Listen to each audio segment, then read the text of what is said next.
Eddie, so seeing that in person, what'd you think? Yeah, I know. I've been watching him for years. Right. So I just think, the thing that's impressed me the most about Devin Haney is his dedication, his knowledge of the sport, his drive, his ability at such a young age. Like, you're talking about a guy who's 20 years old, he's had 21 fights, and he wants to fight all these top guys now. I saw him the other day and actually said to him, I'd rather just build you 2 or 3 fights. No, fighting for the WBC title. So that's what they want to do. And they've built to this stage. Bill Haney's done an amazing job because he's backed himself from the get-go. He's taken all this time to sign with a top promoter because he's built a lot of it himself. And he wanted to have a partnership. Excuse me, with Matchroom. And Devin Haney Promotions and work together with another powerhouse like DAZN. I think what they saw was DAZN was the perfect fit for them. Young, vibrant, new era, and I think he's the perfect fighter for the platform. And they keep more control, it would seem, as well, of their own destiny and promotional things. Yeah, but what we like to do, we like to work with partnerships with people. It doesn't matter whether they've got their own. I've never been a huge fan of fighters having a promotion, being promoters. But that's what I like about Bill, because what they've done here is they've built everything themselves, and they've got to a stage, and they're not just, it's not a case of just giving it away. You work as partners, and really you should always work as partners, whether you're working with another promotional company, or whether you're working with a fighter. I see that as a partner. You've got to give the fighters control, you've got to let them make the decisions, and that's the beauty about what we do. It's not like you're doing this and you're doing that. And that's something that was important to them, because they want to make sure that they're part of the decision-making process, and they are, absolutely. And we don't do anything without Bill, and we don't do anything without Devin. We make sure we work together because we know where we want to get to. And when you work with a fighter who's so dedicated and has that drive, you haven't got to worry about babying him. You haven't got to worry about, is he going to be ready? Is he going to be on point? Because you know that he lives it. He lives the life. Boxing is his life. And when you have the ability mixed with the dedication, that's an unstoppable force. So, I'm excited. Eddie, do you feel like you signed DAZN's Floyd Mayweather? Well, time will tell. Right. Time will tell. I mean, that's, people, I think, whenever you put someone in that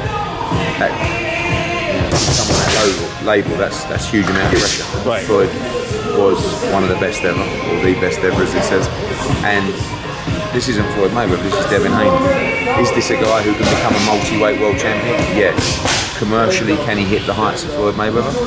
He has that personality. But he has that, he has that aura about him. He has that personality. What Floyd done may never be repeated. Right. But here, I believe you have an American superstar, and that's something at DAZN that's important. Because it's not just about Anthony Joshua. It's not just about Canelo, Danny Jacobs, Usyk, Andre, Booker, Farmer, all the world champions we've signed. It's about the next generation. And I feel like we've got such an incredible roster of young fighters who have been turning over from Team US. But the middle level guys, like the ones who are about to become superstars, that's him. And obviously, this is a moment where you've got a guy who was with Showtime and might have been looking down a BBC route, has chosen, no, I want to be with Eddie Hearn, Matchroom and DAZN. Right. And that was a big win for us, and that shows others as well that it's okay, I think, and even Devin said to me yesterday. Was that him being more of a leader than a follower, you think? Sorry? Was that him being more of a leader than a follower, you think, making the decision you make? You know what I mean? And that's what him and Bill are all about. They don't want to follow. So, like he said to me, since he's done it, he's had fighters phoning him up non-stop.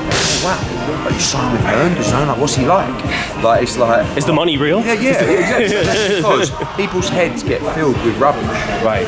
Oh, Hearn, he hasn't got the money. He lies. Like people put this in his head, and I've I saw Stephen Espinoza give an interview the other day. Oh yeah, Hearn don't tell the truth. This is a guy who's just completely salty that Anthony Joshua left him. And actually now someone else has as well. But, got to be careful what you say, because things are changing.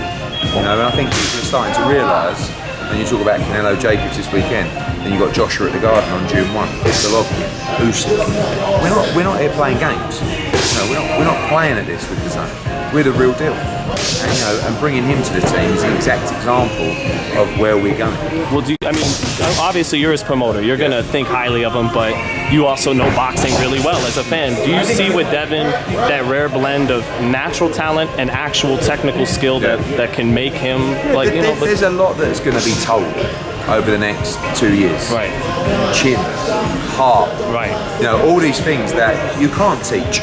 You either have it or you don't. Right. We know and we believe he has it. But until you're in the warfare zone and it's raining in on you against elite level fighters, that's when he'll prove his worth. What we have now is, in my opinion, one of the biggest potential young stars in the sport of boxing. But when you mix potential, as I said, with the hard work, you know you're going to get there. It's just a case of whether you're good enough. Right. I believe he's good enough, but that time will tell us that. And we can't start getting Billy Big Time, as we say, and Devin Haney, can we do this? Can do this? That's my job to sell it. He knows he has to prove that. Right. Potential's great, but you can't cash in potential. You cash in ability and class and skill, and he has all of that. But it's all about mixing it up and making sure that he can get to the heights. But we'll get him to the heights, and that's a great thing when you have a great promotional team, is that you will get the opportunity. Devin will get the opportunity to show greatness. And as an athlete, it's about if you're good enough. If you're good enough, we will take him to the very, very top of the mountain together. Will he get that chance to show that this year against Luke Campbell? Do you think so. the WBC title fight happens this year? The WBC will make their ruling. If you look at the ratings, which is Campbell, Abdullayev and Haney, Abdullayev is out observing Ramadan. For me, it should be Campbell against Haney in the summer. In the summer. Yeah. So that's what we'll be put into the WBC. Because when you're building win the optics of this kid at 20 having the green. I would rather him have probably another 2 or 3 fights. Right. You can't, when you get an opportunity to fight for the world title in a fight that they believe, and don't forget, I've got Luke Campbell. Right. Luke Campbell, in my opinion, is another. Such a good fight. Luke Campbell is a gold medalist. He's an outstanding fighter. He's improving under Shane McGuigan. He's boxing. Good southpaw boxer. Very, very good. Yeah. And Devin Haney is a unique young talent. He's such a good fighter. And almost, I don't want them to fight each other. But Luke thinks he can win the fight, and Devin thinks he can win the fight. So let's give boxing an amazing fight between 2 young, outstanding lightweights. And I hope that's the fight that does get made.